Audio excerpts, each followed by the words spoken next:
It's another fine day at Camp Dynasty. I am Counselor Austin, joined by Counselor Collin, and it is a very special day at Camp Dynasty because last week we talked about the quarterbacks. We got in deep. Landing spots are all known, broke those players down, but really, we've been waiting for this conversation, Collin, which is the final running back rankings of the 2023 season. It's been a long time coming. It's been a journey. And arguably, this has been what it's led up to.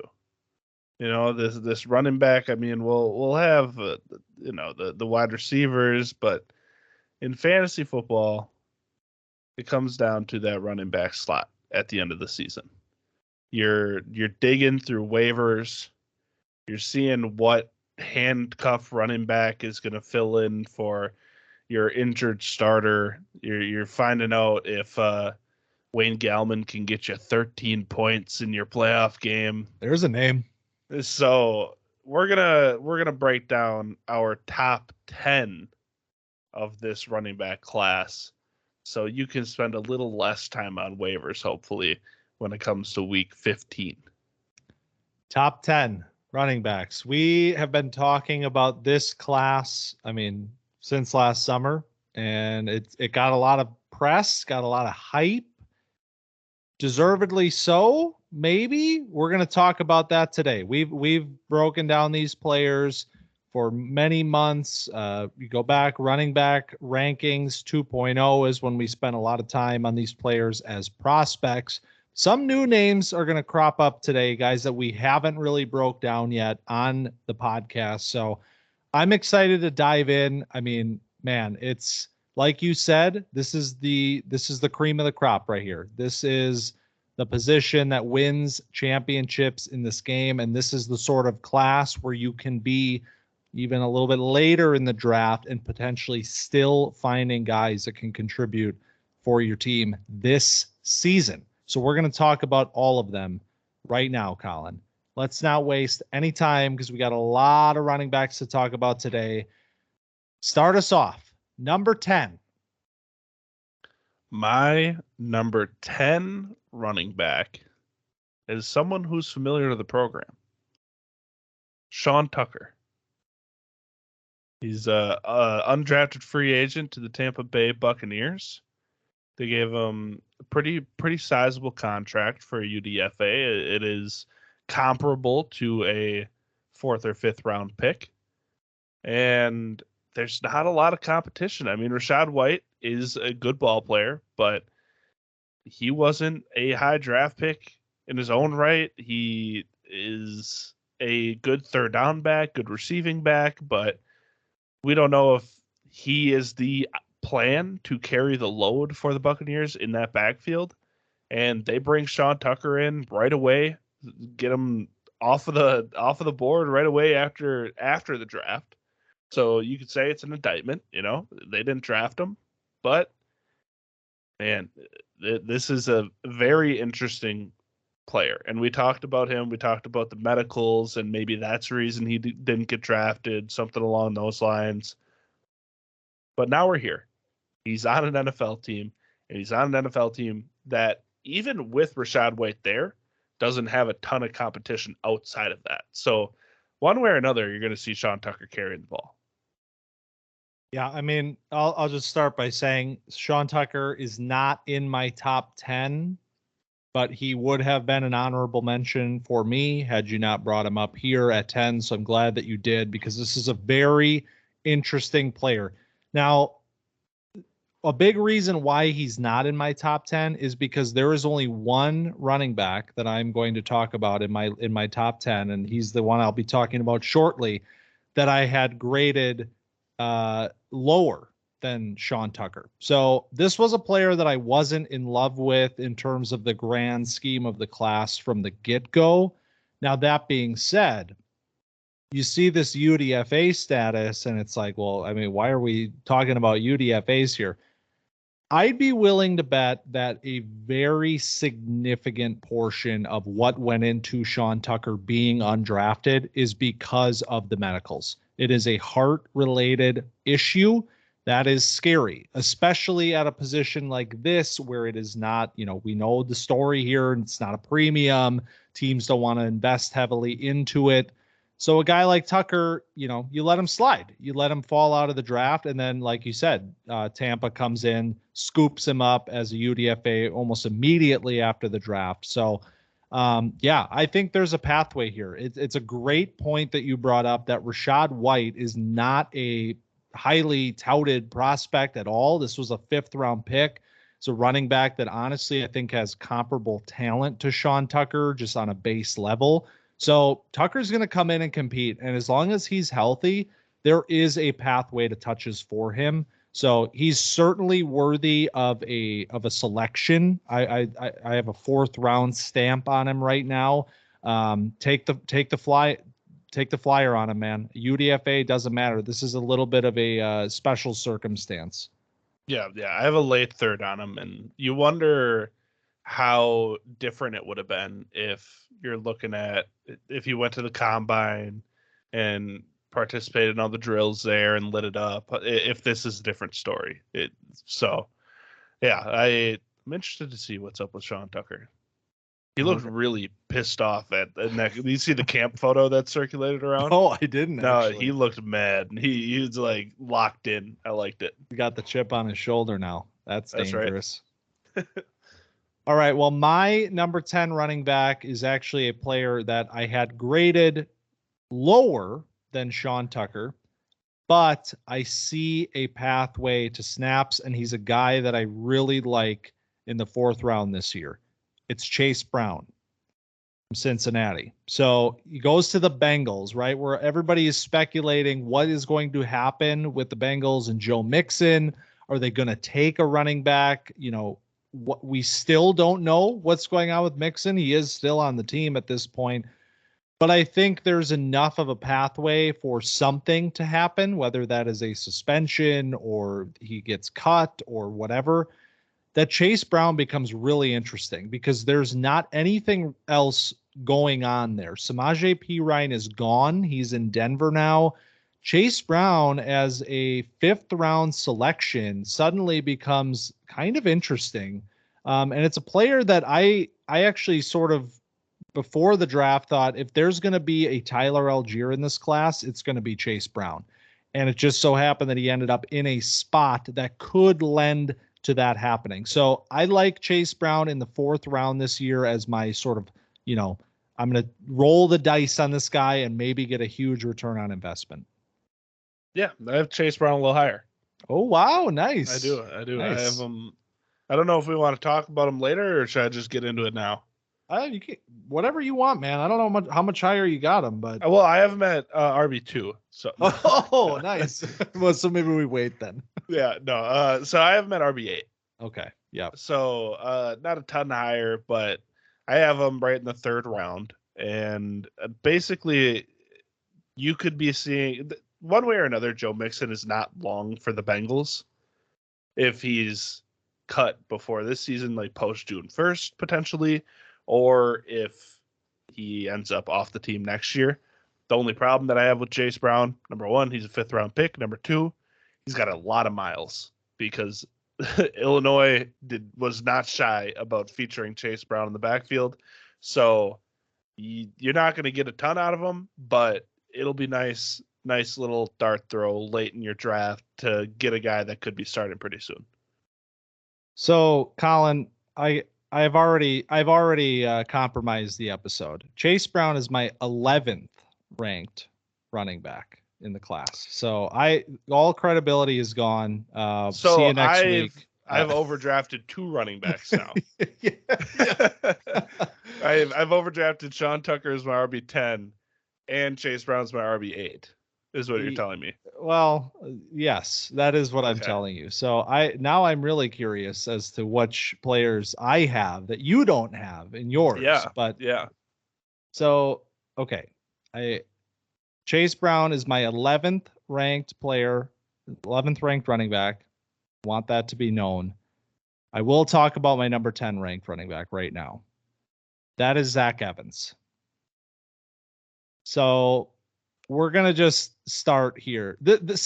I was going to start with the guy, my guy from the very beginning. We can go all the way back to I believe the very first episode of Camp Dynasty, because he was in my top 5 overall players in the class before the season in the summer when I watched him. And I don't really know what went into Zach Evans being a 6th round pick. I mean, this is a player that I feel like has enough raw ability that he should have been taken at a minimum as a earlier day 3 player.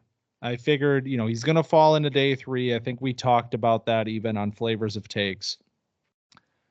But I still believe in the talent here. I understand, what the draft process wasn't necessarily kind to him. He didn't test as well as I expected. He wasn't as big as I thought he was. That being said, I still like his traits and his talent. So even as a 6th round pick, now, one interesting thing about Evans, the Rams traded up in the 6th round. So yeah, it's a 6th rounder. They only had to give up a 6 next year to get him. If you're trading up in the 6th, you're at least sending a message like, we need this player, we don't want to wait to see what happens with this guy. So, I mean, I'm not expecting anything crazy. My pre-draft grade on him is higher than several of the players that are going to come ahead of him on this list. I'm respecting the draft capital, and I'm also respecting Cam Akers here, but I do think that Zach Evans should not be ignored. I'm still comfortable taking him at the end of the 3rd round, beginning of the 4th round this year, depending on how it falls. But yeah, Zach Evans, man, he still has a piece of my heart. He's my RB9. There it is. Nice. Yeah. So I got him right in the middle of the 3rd round. I got the little cluster of these late running backs with Chase Brown, Zach Evans, and Sean Tucker in that 3rd round, mid to late. Zach Evans, I mean, man, Cam Akers has looked cooked at some points. There are real moments where you're like, oh, this is concerning. Like, 3 yards per carry concerning. And so you get a set of fresh legs in there, you pass block pretty well, and all of a sudden Sean McVay is getting you on the field. I mean, Cam Akers was in the doghouse too for a while, if you remember. So, I mean, we're talking about RB9 here. But again, this is a dart that I'd be willing to throw in the mid-3rd just to have a chance to. And then even if Cam Akers is the guy, he hasn't had the cleanest bill of health. So you have a handcuff at a position of need that has a fragile starting running back. So I like this. And he's a fun player. He is a fun player. And I'm old enough to remember that there was a legitimate Kyron Williams buzz in this backfield, which isn't necessarily a ringing endorsement for Cam Akers, who did end the season on a high note, but we'll see how much of that carries into 2023. All right. I'm done screwing up the list here. I have it. I got it all sorted out. So I think you're accounted for. I've taken many of your running backs off the board already here. Yeah, 10, 9, and 8 are already gone for me. Okay, so Zach Evans is your 9. My 9 is Izzy Abanikanda.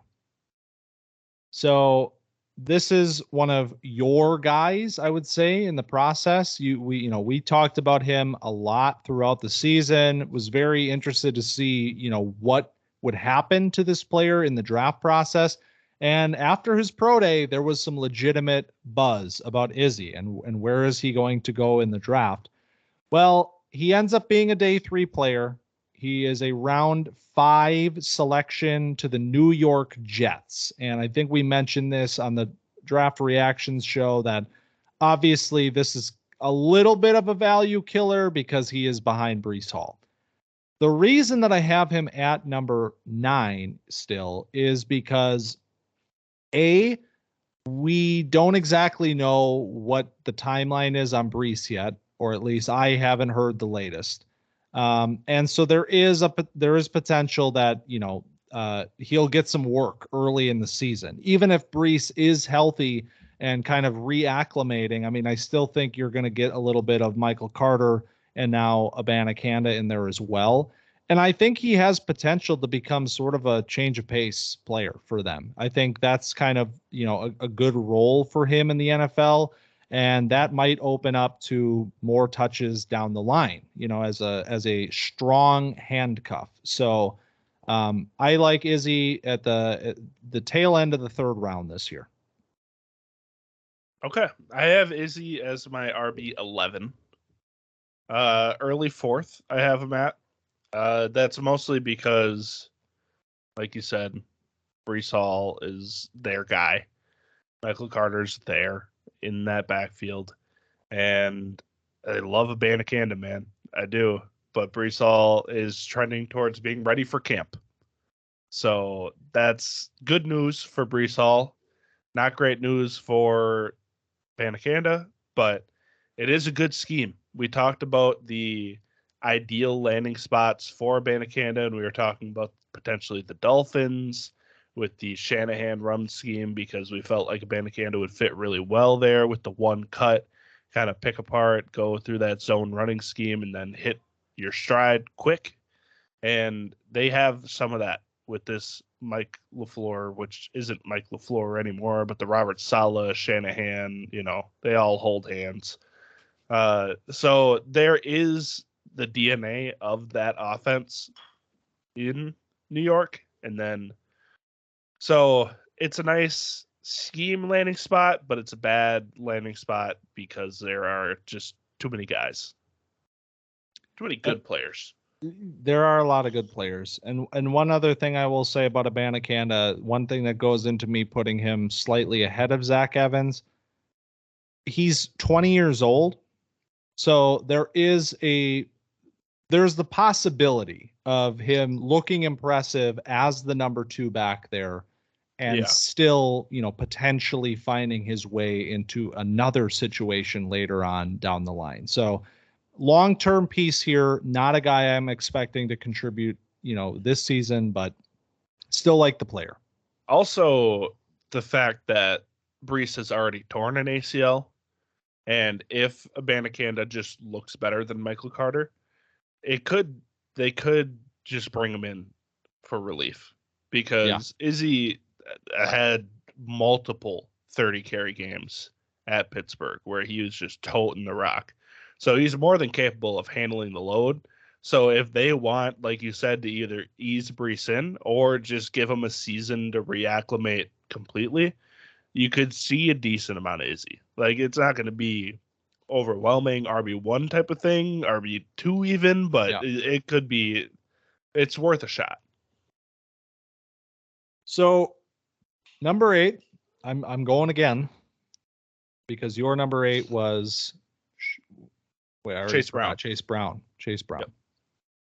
So this is a new tier for me. I'm moving up a tier from Evans and Abanikanda. This one does hurt me a little bit, but it's Tank Bigsby because I like Bigsby a lot. I have him graded above many of the players that I'm going to talk about subsequently. The situation is obviously not ideal getting drafted to Jacksonville behind Etienne. Now, I will say this is a much different situation than Abanikanda behind Breece Hall. And, Etienne is an interesting player because we like what we see out of him, but there are those concerns about the foot injury and about whether or not he can be a featured back at the NFL level. And I think this pick of Tank Bigsby as a day 2 player, third round pick by Jacksonville, I think it signals that they want to do a little bit more of a committee here. And they're comfortable with Tank being a little bit of that thunder to ETN's lightning. So I think there is a pathway for production here. Now, what does that look like? I don't know, which is why I have to have him at number 8, because the path there is just not clear enough. But I still like this player quite a bit, and I'm taking him early third and feeling good about it. I have him higher. What? What? Who do I have higher? Oh my God, man. I don't know how this is going to play out, but you literally have been, I've been waiting to have this Tank conversation with you for months at this point, and you have him higher. I have him higher. I have him late second. He's my RB6. And man, ETN has his limitations. We all know this. Again, the foot is not a one and done kind of thing. And also, it's because he runs funny.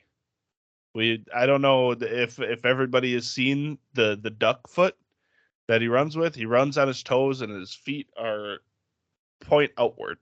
And that puts a type of torsion on his foot that is likely the reason that he injured it in the first place. So they want to limit him. It's like we were talking about with Bouressa and Abanikanda, where you might ease Bouressa back in. They might want to just take some of the load off of ETN in general. ETN, not great at pass pro. Tank Bigsby is good at pass pro. So you could see Tank playing on a lot of third downs. ETN, in my opinion, is better after the catch, but I think Tank is a little better of a pass catcher. So that's a little bit. And then Tank is a better power runner than ETN. Like you said, he's the thunder to the lightning. So you could see him on goal line every once in a while. They spent high capital on him, top 100 capital. Like you said, third round pick, he's 88th overall. This is a guy that they think they need. And I don't fully disagree. And I like the role that he's going to play there. So I don't love the player, but I like the circumstance quite a bit. Man, we are two halves of a whole here. I love the player, man. I really do. He ended up as my RB5 pre-draft, and yeah, I am excited about this player. See what he can do. All right, you're up again. Number 7 here. Right. Roschon Johnson. There he is. He's on the Chicago Bears. Yes. Thank you. He's not on the Dallas Cowboys. Yep. Apologies for the flub last episode, but stuff happens. It happens. A lot of guys got drafted. So Roschon is interesting because he's in a backfield with Deontay Foreman, who's on a 1-year, $2 million deal, and Khalil Herbert, who is not tied to the front office at all and was a 5th round pick with the last front office. So we liked Roschon pre-draft quite a bit. And now he's in a backfield that has an opportunity to be taken. Now, do I think he's going to take it outright and become an RB1 and be the feature back in Chicago and, put up the numbers that David Montgomery put up when he was healthy for 14 games last year? No, I don't think so. But there's opportunity here for a guy that is very well-rounded to earn a lot of snaps in this backfield. So Roschon is a better pass catcher than a lot of people give him credit for. He does the dirty work and pass blocks, and he's a darn good runner. He's not super explosive. He's not super athletic, but I think he does all the little things well, all the little things that can earn a 5th round pick from the new regime some playing time. I have him higher. All right. I really like the player and the situation here. This was one where it really worked out. I mean, I have him at number 6. Okay. he ends up being a day 3 player, but kind of right away where it's not something that I'm gonna like, oh, he's drafted in the 4th round, he's done, like it's fine. He is in a situation that is good for him because I think he's going to be able to get early work there. Like you said, I mean, good pass blocker, good on 3rd down. I mean, he's going to see the field. And with David Montgomery gone, Khalil Herbert is there, which is fine. But I think there is, it'll be a little bit of a 1A, 1B, I think, this season. And Roshan, to me, has the talent to take hold of the 1A role in this offense. And that could lead to some production because he will be, I would imagine, getting a lot of the goal line work for them as a bigger player. So yeah, I love the spot here, and it really excites me. And I'm targeting him at the bottom of the 2nd. Yeah, I have the first pick of the 3rd round is where he is on my board. Mm-hmm. So we're right in the same range. Yeah. Yeah, him, Tank, Roshan, and then my next player, all same tier, very similar spot in the draft that I'm looking at them all. Yeah, I have Roshan, Chase Brown, and Zach Evans all in the same tier. So I guess that means I'm up with my next player. So the tier here is completed with Tyjae Spears. So Spears comes in as my number 7 running back, which honestly kind of feels maybe low based on what I've seen. He's been getting drafted, like in some cases, as a top 5 running back in the class I've seen. I get it, and I do like the player. It's just that I'm a little bit there are concerns with the knee, and also the fact that Derrick Henry is still there. So now you have this season that is a little bit of a question mark. I mean, I think they'll get him involved. I mean, he's going to have a role this year, certainly. I mean, helping to take a little bit of the load off of Derrick Henry. He's a 3rd round selection by them. But it's hard for me to see this guy as like a long-term piece because I've just, Jay Ajayi lives in my brain. And, obviously Todd Gurley is on this spectrum as well in a totally different vein as a number 1, 101 selection. Even at that point, he's a nuclear weapon for a few years, and then he's just out of the league. And so I think Tyjae Spears is I see him as a very short-term piece. Can he be productive? Can he be worthy of a 2nd round dynasty selection as a running back that has like 2 or 3 years of production? Absolutely. But he's not a guy that I see as, a top 5 running back in this class because of the situation in Tennessee. I see him more as a, kind of top of the 3rd round, maybe 24th, 25th overall type of a player. He's my RB5. Boom. I got him in the middle of the 2nd round. You can't tear an ACL you don't have. Well, that's true. But so the way I see it is you're hoping for 3-4 years of production out of your running back, and you're probably throwing him out after that anyway, most of the time. And that's if it hits. So if you can get, he's not going to play much this year. I can tell you that. I mean, he's going to be taking practice reps. Obviously, it's not going to be easy. I'm not saying that, but he's not going to be taking as many in-game live reps because they do have Derrick Henry, like you said, who is the Terminator. So he could be playing next year in Tennessee. Yeah. We don't know. Don't expect him to because they have a new front office and they could be moving forward with Tyjae Spears. But it's a dynamic player on a team that needs offensive talent, that is going into a new phase. It's decent draft capital. It's, 3rd round pick. He's 81 overall, so another top 100 player. So, I mean, he can catch passes. It all is kind of lining up to be productive, to have fantasy production. And, I mean, his knee grinds down, and then we're done. But it'll be pretty exciting for a couple years till that happens. Okay. So that was my number 7. My number 6 is accounted for. Yep. Where are we at on your list? So I have Tucker at 10. I have Evans at 9. I have Chase Brown at 8. Roshan at 7. Bigsby at 6. And Tyjae Spears at 5. Interesting. Very interesting. Okay. Let's keep this thing rolling. I guess Let's I'm go. up then, because my number 5 running back is I misnumbered my players. I was like, are you there's no way you're dropping No. one of these guys out of the No, I misnumbered my players. Oh God. It's okay. It's all just down 1.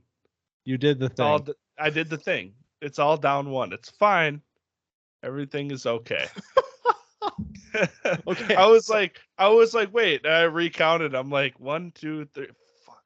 Yeah. So I don't have Tucker at 10. Tucker's at 11. So everybody just moves up or moves down a spot. We just hit the from what I honorable just said. mentions a little early. That's Yeah. that's fine.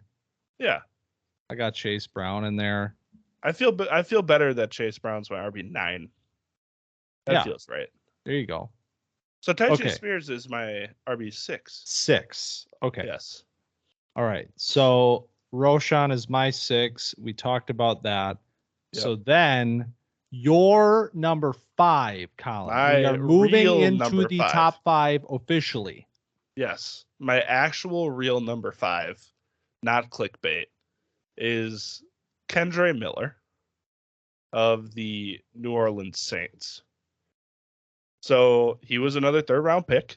This was one of my guys through the process. He was sitting around 4 or 5, pretty much through the rankings after the film, and he was one of your guys too. And then you decided that you didn't like him anymore, and it was like, Andy, I don't want to play with you anymore. I've never with Kendre Miller said that. This said he's got stiff hips and he dances too much, and so now I'm championing Kendre Miller as my guy, and he's on the Saints, which is a nice landing spot because I saw a video of Alvin Kamara and his friends beating the shit out of somebody in an elevator. So he has to be getting some form of punishment eventually. We would have to expect, because we all saw it, and we've all seen what the NFL does with players that have these kind of clean-cut assault cases. So Kendre Miller is going to be a starting running back pretty soon. So Kendre Miller, top of round 2. He's my 13th overall player in my RB5. It's a new tier for me, and my number 5 player is Kendre Miller. It jumps dramatically. I have a cluster. The Roshan Tyjae tank cluster is a tail end of the 2nd, early 3rd group. Kendre is 15th on my board right now because I love the player. I love this player. And I really wanted to see him go to a spot like this. I think I even said that when we talked about it on our pre-draft rankings episode, that I was being cautious with these running backs until I saw what happened. And exactly what I wanted to happen with Kendre did. Like you said, Alvin Kamara, I mean, we don't have any idea what's going to happen, but none of it seems good. And Kendre is a young player. That's been a topic we've brought up a few times here. This is a player that when he was drafted was 20 years old. So there is time here. Even if this year isn't the one, even if it is a lot of, Jamal Williams this year, if Kamara isn't available, that's totally fine, because long term, I see this as the starting back for the Saints. And I think he has the talent to do that. I mean, he's got the size, he's got the ability. I think he can lead this backfield. And yeah, like I said, top of the second, Kendre Miller. He is the next running back up after the top group. And again, even if nothing happens with Alvin Kamara, which would be shocking, right? They still need to get off of that contract. Yeah, no, it's the Saints need. I've talked about this at length. Like the Saints have been committing treason against Roger Goodell with their cap management, and they're going to need to figure it out pretty soon, or they're going to have some sort of. There's no way that they don't have a money laundering scheme or something going on there with all of the super lucrative contracts that they have there. So eventually they're going to have to get off of this contract. He's only getting older. So Kendre Miller, we're feeling good. Number 4. I'm curious, man.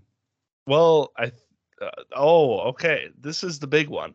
This is kind of the big one, isn't it? This is the big one. Well, my RB4 is my 10th overall player. It is the running back for the Miami Dolphins, Devon Achane. So let's have the conversation, because obviously this is where we could have said Zach Charbonnet or Devon Achane. I'm going Devon Achane because, man, he's still just a little guy. Number one. Number two, there's rumors that Dalvin Cook is in the plans for the Dolphins, and he is getting a post June 1st cut designation. So it sounds like Dalvin Cook might be a Dolphin in that once the season comes around. And if not, then this is Devon Achane, and he should move up. But as of now, I'm hedging my bets, and I'm just saying I don't know for sure if this is a starting running back. If he is, then good golly, this is going to be crazy, but I'm still not certain. I didn't factor any of the noise about what's going on with the backfield in. I am viewing this as the player that will get premium touches in this scheme, and I still have Achane at number 4. Oof. I think we're going to talk about it. I love Achane. You know that. I've been talking about this player for a very long time. The only thing about him is the size. Everything else is so clean. And honestly, it's because of that makes me not even care that much about the size, because he's such a crisp runner between the tackles with his vision and his ability to move laterally and he could accelerate. Break more tackles. You had to say it one more time this year. One more time. Well, it's a running backs episode. Got to send him off. Even then, man, I sat with this one for a while. I could not justify the discrepancy in talent between him and my next player, regardless of situation. And we'll talk about that because it's the hottest topic of the draft so far with rookie drafts is what I'm presuming is your number 3 and my number 3 running back. But to talk first about Achane, I mean, man, it's a dream scenario. I mean, there was a situation here where the NFL drafts this guy as an undersized player, into a backfield that already has a running back kind of in place, and you start to wonder, where can we really take this guy? And in this case, I mean, it was the dream that we were asking for a long time, which was Achane into the Mike McDaniel offense in Miami. I mean, he's number 8 on my board. I'm so excited to see what he can do there and how they use him because, 5'8", 188, it is a thing. And we're going to find out what Mike McDaniel thinks he can do with this player. Right now, I'm just trusting that he thinks he's a Lamborghini and he's going to throw him out there and he's going to get him into space and that this player, A-Chain, is going to have some huge plays. And that'll be good enough, man. Yeah, I agree. I think what you can expect is a boom bust player. And that's if he's a starting running back. I mean, I don't know if he's going to be a 20 plus carry player. Like that just doesn't feel super realistic as a 190-pound running back that's 5'8". And like I said, the tackle breaking is an actual concern. It's not just a meme. It's something that's like, man, I want him to break more tackles because then I could feel better about them giving him 20 carries. But I mean, the quick game in Miami is nice. The RPO game is nice. You had the corpse of Raheem Mostert going crazy. So A-Chain will be just fine.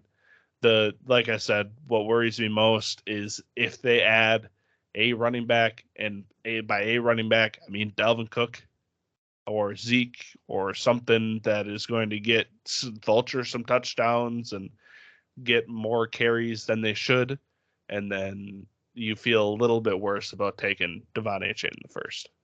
Yeah, I mean, it could be more of a bit of a long game here if that happens. I'm still true. comfortable with it, and he's going to get involved in the pass game as well. So I think there is a little bit of that floor raising to A-Chain where they're going to get him some touches in the pass game, even if it doesn't all come in that heavy workload. So yeah, I'm excited about him, but I'm also excited about Zach Charbonnet.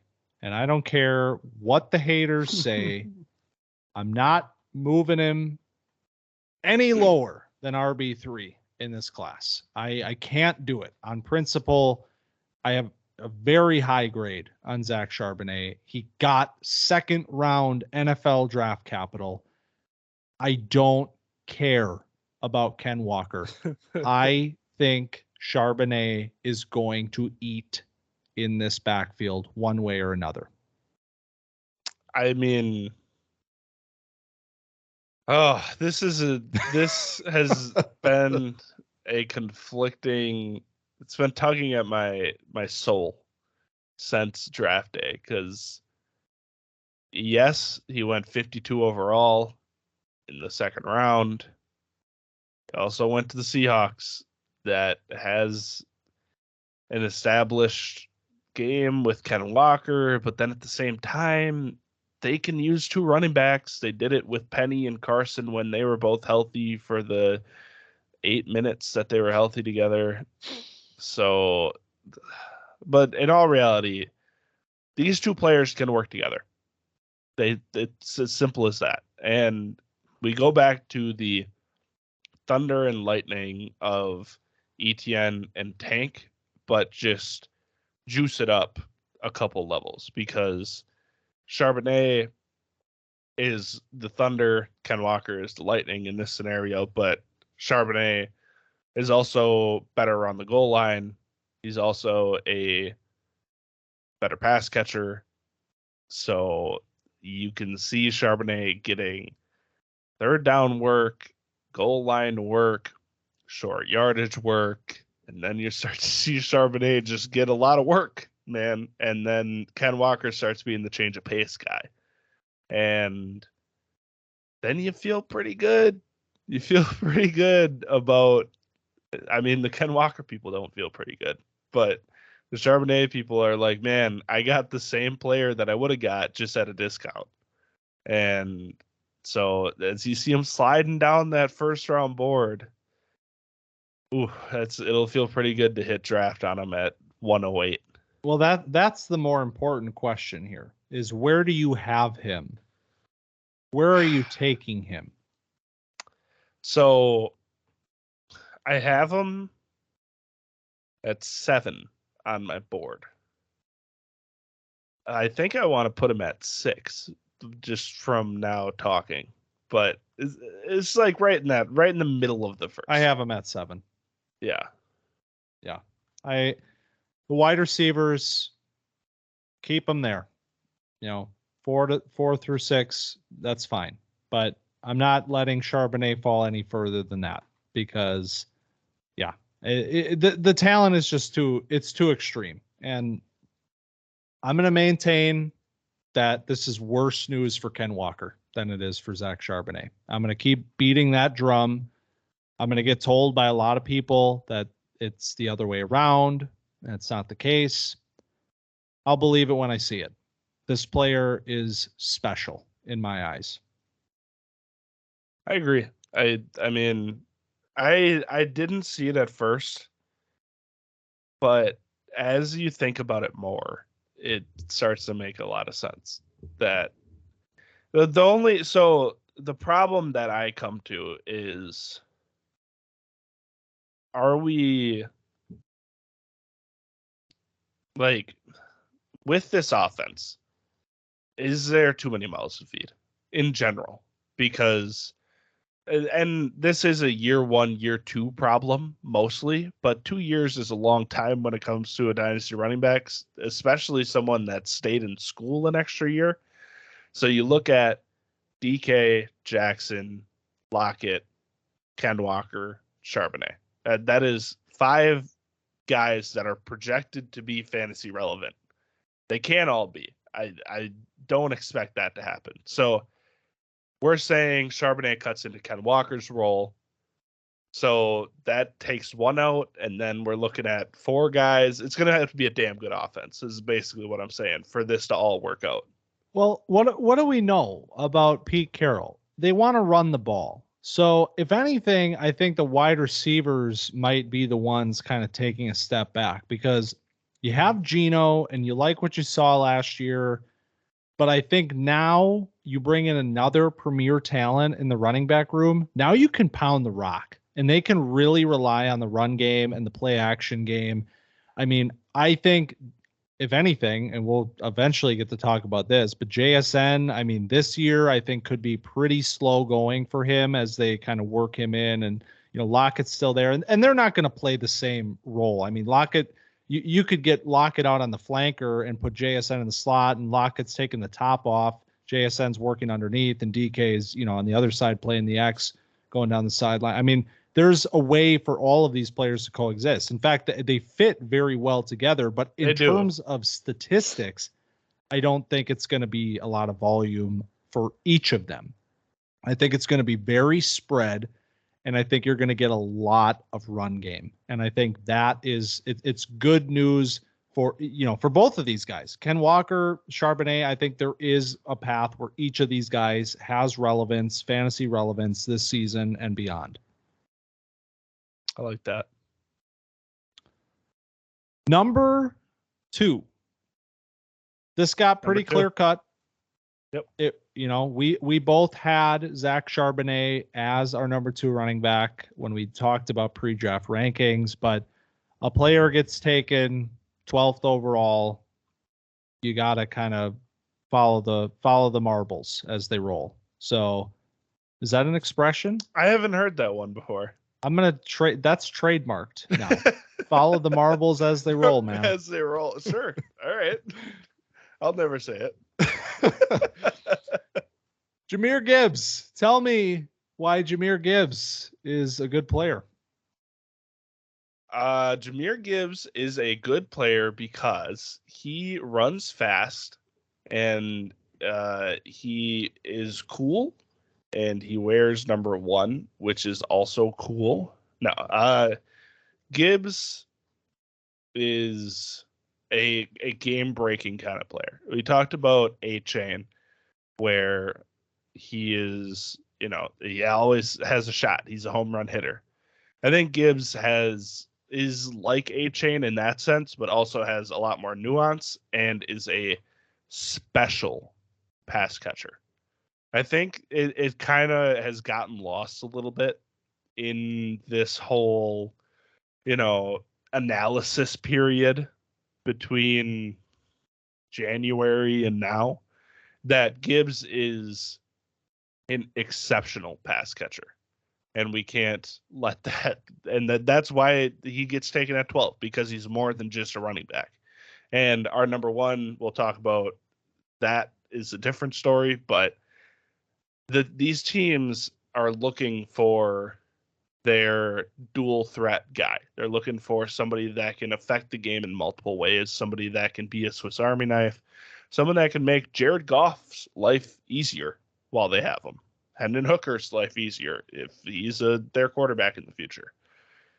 And Gibbs is going to do just that. He is he's going to bust this offense wide open.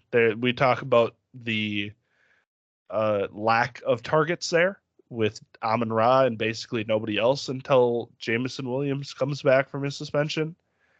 Gibbs is going to be getting a lot of targets, man. So I like this a lot. Yeah, there's reports that they're gonna like use him out of the slot, use him as a wide receiver. And I hope they do. I really do, because he is the definition of an offensive weapon. I think that was one thing with Gibbs where pre-draft you're trying to kind of understand what his role is in the NFL, and I think he went to a situation where it seems like, based on the reports, that they're going to use him in that sort of jack of all trades role. I mean, obviously we know about the sort of offensive renaissance that happened in Detroit last year with Ben Johnson. Now you add even more speed. I mean, Jameson Williams, Jahmyr Gibbs. I mean, talk about speed on this team, man. And Yeah.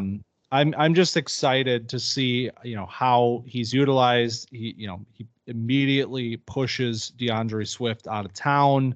Yeah, There's that was crazy. Nothing to worry about there. David Montgomery might cut into some of the goal line stuff. We're going to find out how that kind of factors into his, overall fantasy production. But yeah, in terms of the talent, in terms of the landing spot, all of it, I mean, it's all very exciting. He's a top 3 player in the class for me. Yeah, he's also top 3 for me. Man, I didn't expect it. I'm going to be just totally frank. I was expecting high round 2 capital, but when he went off at 12, it was shocking. Yep. We looked at each other. We were like, oh my God, like that is insane. Right. There was like some late buzz that like, oh, Gibbs might, he might be a first round pick. And it's like, oh, damn. Like, okay. Like getting in the 20s, maybe there. Someone's going to trade up. Maybe. Yeah. No. Oh, Lions said, we're taking this guy. Yeah. Well, that leaves one player, man. I'm never gonna get sick of talking about him. I'll never get sick of it. I'm gonna be sad when it's over. When this is over. So I'm gonna relish this moment here. Are you gonna relish it, or are you gonna mustard it? I'm. Oh, I see what you did. That was pretty bad. That was like a 6 out of 10. That was quality. It's like better than watch the marbles roll. That you're being way too kind saying that's a 6 out of 10. Bijan Robinson, man. I mean, what can you say? I mean, the landing spot, it's all perfect. I mean, it happened. We talked about it, obviously, at post-draft. I mean, going top 10, it was written in the stars. There's no way that this player was going to fall out of the top 10. He didn't. Atlanta is the team that takes him. It's a dream spot with this Arthur Smith run game. They've built it up. Offensive line is in place. It's they got and they draft Matthew Bergeron the second. They're adding even more run blocking juice to this line. I mean, everything you could ask for here. I mean, what more can you say about Bijan Robinson?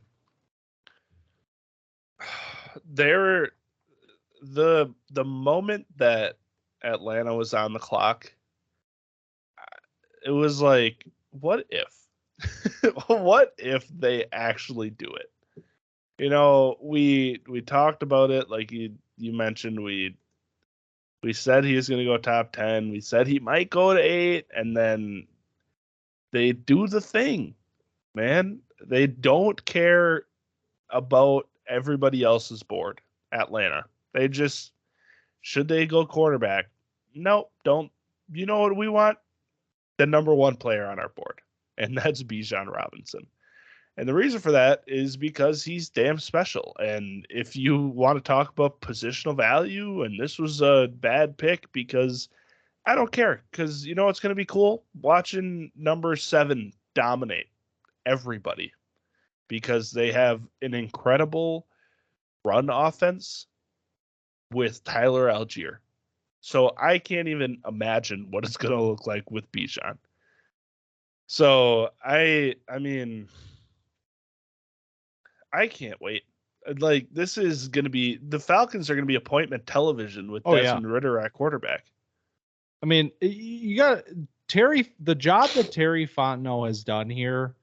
I mean, if nothing else, he has made the Falcons must-see TV, because you're not going to want to miss out on a team with this much elite firepower on the offensive side of things. And, you know, they might not have the quarterback quite yet, but I feel like Desmond Ridder with the talent around him, man, you might not even need it. And, you know, I'm just excited to see Bijan get a ton of touches in the run game and the pass game this year.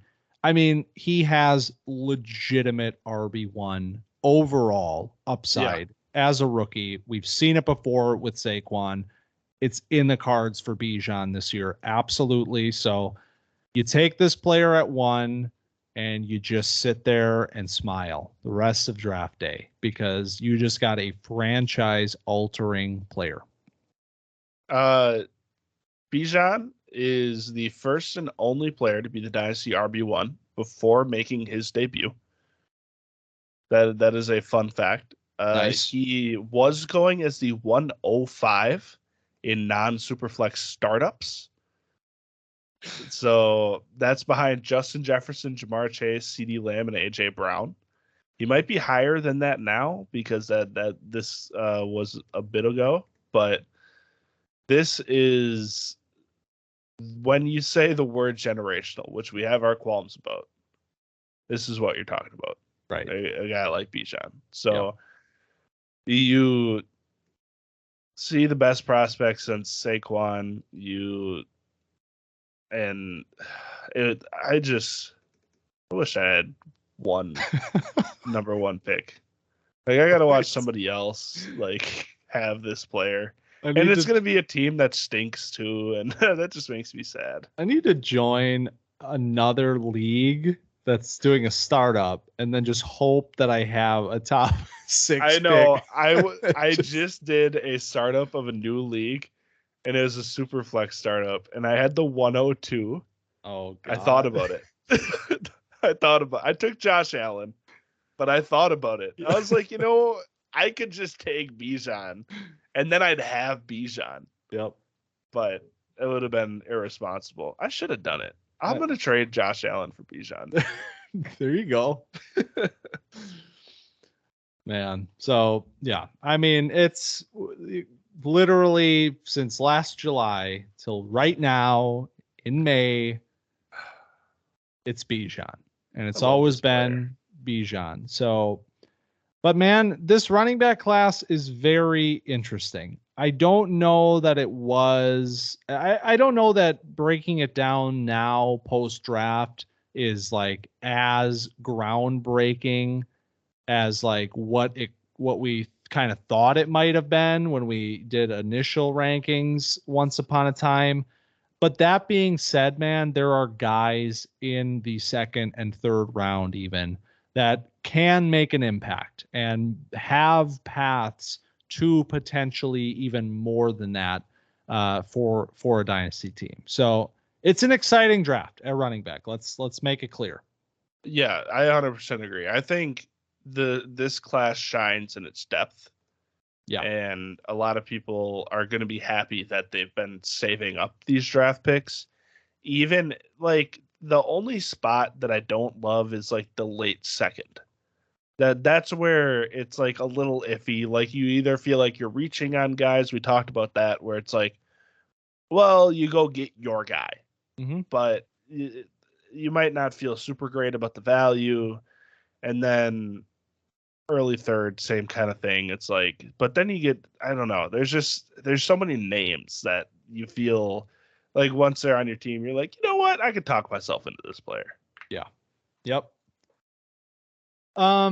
Okay, so I'm gonna run through my top 10, and then I'll have you do I the have same. to do the same because I've messed it up so bad. I'm probably confused everybody. So my top 10 running backs in the 2023 draft are number 10, Zach Evans, number 9, Izzy Abanikanda, number 8, Tank Bigsby, number 7, Tyjae Spears, number 6, Roshan Johnson, number 5, Kendre Miller, number 4, Devon Achane, number 3, Zach Charbonnet, number 2, Jahmyr Gibbs, and number 1, Bijan Robinson. All right. So actually, for real this time, my RB10 is Zach Evans. My 9 is Chase Brown. My 8 is Roshan Johnson. 7 is Tank Bigsby. 6 is Tyjae Spears. 5 is Kendre Miller. 4 is Devon Achane. 3 is Charbonnet. 2 is Gibbs. And 1 is the man himself. Boom. Okay, so we got a little bit ahead of honorable mentions. You've already shouted out Sean Tucker. He would have been one of mine as well. Yep. I shouted out Chase Brown. You had him on your list. Anybody else that you feel inclined to mention? So the only other player in my top 48, only other running back, is Eric Gray on the Giants. So this is interesting because Saquon, the future is a little ambiguous there in New York. Could be seeking a new contract, could move on after this season. So there's just a role question that's up in the air. And he was a 5th round pick. So, I mean, there's not, you don't love that, but we talked about a few 5th, 6th UDFAs in here already.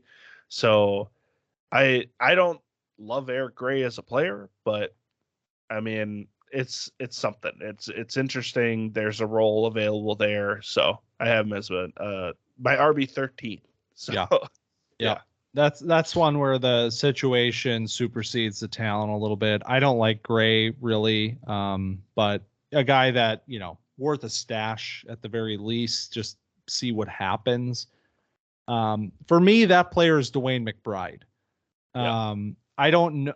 I haven't finalized my 4th round quite yet of rankings. I don't know if he's going to slot in there, but I think it's at least interesting to consider a guy like McBride who, I mean, some people really like McBride.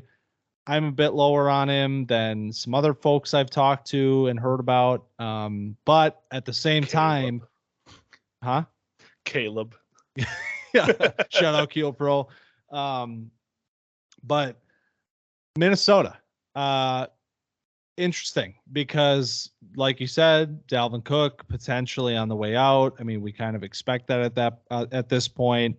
Alexander Madison is there for the next 2 years. Just signed the new deal.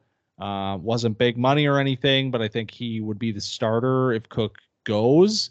But McBride then kind of becomes the interesting, number 2 there with potential to maybe become more than that. And I think, as a runner, his talent as a runner is good. I like Dwayne McBride's talent. I just think there are some qualms about his game, specifically turning the ball over, which is a huge problem for him that kind of suppresses his overall, grade for me because that's such a big deal. Like you're not going to see the field if you can't hold on to the football. But he's an interesting runner. So he's one I'm keeping my eye on. Yeah, I don't know if I love McBride. I don't know. His tape is like you look at the box scores and it's like ridiculous, the numbers that he's putting up, and then you watch it and it's pretty, it's fine. Like doesn't make your heart beat a little faster, It's not like Bijan's tape. You see 220 yards, you're in for a show. You're comparing a day 3 player. I'm comparing Bijan Robinson. Well, I'm talking about when you look at a box score and then you watch the tape. All right. I get it. When you watch a Bandicanda, all right, we'll go with a more modest comparison. When you see a Bandicanda break a record at Pitt and it's like 300 yards and 6 touchdowns, and you go watch tape, it's like, oh, this is fun. And you go watch McBride and it's like, oh, this is not as fun. But like you said, the situation supersedes the talent. So if Dalvin moves on, which all signs are pointing to, then we'll see if he can take the reins from Madison, who has been the number 1 handcuff behind, or number 2 handcuff behind Tony Pollard all these years. So see if Alexander Madison might be a starting running back. Fun. Yeah. I'm ready for it. All these years, people have been. See, this is the thing. You draft a guy like Madison in the 4th round 3 years ago, and now it's finally going to pay off here. That could be one of these guys. Exactly. In 3 years. That's going to be Bandicanda. Yeah. No. Yeah. Maybe. Sure. Why not? Yeah. Why exactly. Not? Sean Tucker. But yeah, that's probably about it. There's other running backs, obviously, you can talk about here, but none that I'm really too keen on. So we'll keep it there. We'll keep it right there. So running backs, deep as hell, like you said. Very excited to get to some people are drafting already. I don't know if I like that, but excited to get into draft season here and kind of watch the ADP on some of these guys move around, see where guys end up. It'll be interesting, especially with how many of these situations are not entirely clear, but you might like the talent a little bit more. Next week, Collin, you know what's coming. It's the wide receivers, and that conversation, as impactful as some of these running backs might be, the wide receiver conversation might just be the wild, wild west. I'm not expecting us to be like lockstep on our top 10s or anything. And we might even expand that out because there's a lot of wide receivers in this class to be mindful of in the drafts this year. So I'm excited to talk wide receivers next week. I'm also excited to watch wide receivers. I'm not watching wide receivers. Get caught up, man. I watched them already. I'm excited to talk wide receivers, and yeah, there's a lot of names here and a lot of guys that could go anywhere. Honestly, like you could have a guy wide receiver 6 that I have wide receiver 14. Like that's the type of thing that is going to be interesting next week. I think the running backs, there's like a top 5.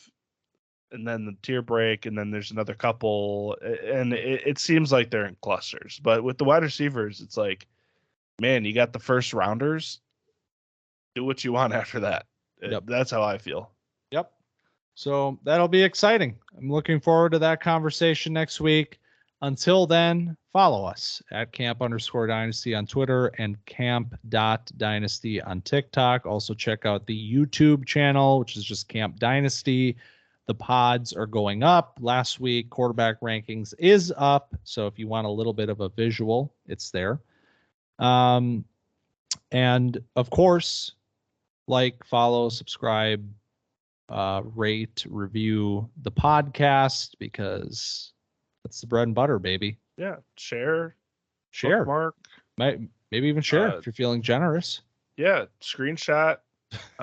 Screen record bad takes now that we're on YouTube. Yeah, send us into freezing cold takes. Don't make fun of my appearance. You're always asking for the punishment, man. I said don't. I said don't make fun of my appearance. Okay. Oh man. Well, it's been fun talking about running backs this week. Hope you enjoyed it. Thanks for stopping by Camp Dynasty. this week. We'll see you next week.